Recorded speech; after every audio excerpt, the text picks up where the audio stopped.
एक आदमी ने गुस्से में अपनी पत्नी द्वारा दिए गए सांप के अंडे को तोड़ दिया, लेकिन अगले ही पल ऐसा कुछ हुआ कि सब हैरान रह गए। उसी क्षण वहां मौजूद सभी लोगों को सच्चाई पता चल गई कि वह औरत कोई साधारण स्त्री नहीं, बल्कि एक क्षेत्र की रक्षा करने वाली महान सर्प देवी थी। सर्प कन्या, वह सच में सर्प देवी है। जब उसे इंसानों द्वारा इस तरह अपमानित और सताया जा रहा था, तो सर्प कन्या को बस एक ही बात का पछतावा था। उसे उस अंधे और मूर्ख पति की जान कभी नहीं बचानी चाहिए थी। असल में 3 साल पहले की बात है। तब वह आदमी युद्ध में हारकर मरने की कगार पर था। सर्प कन्या ने देखा कि कभी उसने उसकी मदद की थी, इसलिए उसने सर्प जाति की गुप्त शक्ति का उपयोग करके उसकी जान बचा ली। इसी कारण 3 साल बाद सर्प कन्या गर्भवती हो गई और जनरल के महल में रहने लगी। उसे लगा था कि यह उनके खुशहाल जीवन की शुरुआत होगी, लेकिन एक दिन उसका पति एक अजनबी औरत को घर ले आया। उसने कहा कि वह औरत धरती पर सर्प देवी की दूत है और युद्ध के मैदान में कई बार उसने उससे प्रार्थना की थी, जिससे उसकी जान बची थी। अब जब वह सफल और प्रसिद्ध हो चुका है, तो उसे उस औरत को अपनी मुख्य पत्नी बनाना ही होगा।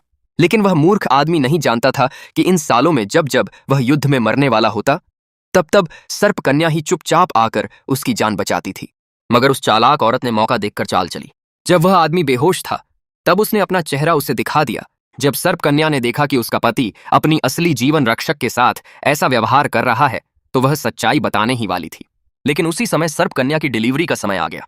वह नहीं चाहती थी कि इंसान उसके आधे इंसान और आधे सांप के रूप को देखकर डर जाएं, इसलिए वह छिपकर सर्प देवता के मंदिर में बच्चे को जन्म देने चली गई।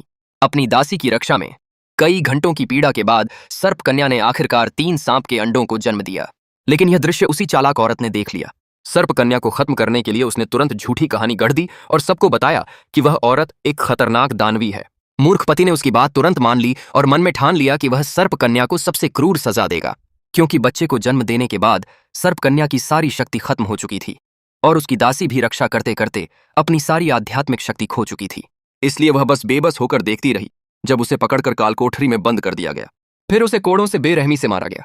लेकिन इतना करने के बाद भी वह निर्दयी आदमी और चालाक औरत शांत नहीं हुए। उन्होंने अपनी नजर सर्प कन्या के 3 अंडों पर डाल दी। सर्प कन्या बार बार रोकर कहती रही, मत करो, वो तुम्हारे ही बच्चे हैं।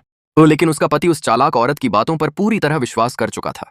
जैसे ही उसने पहला अंडा तोड़ा, अंदर छिपी दिव्य शक्ति तुरंत सर्प कन्या के शरीर में लौट आई। मां और बच्चे के बीच का वह दर्द सिर्फ वही महसूस कर सकती थी।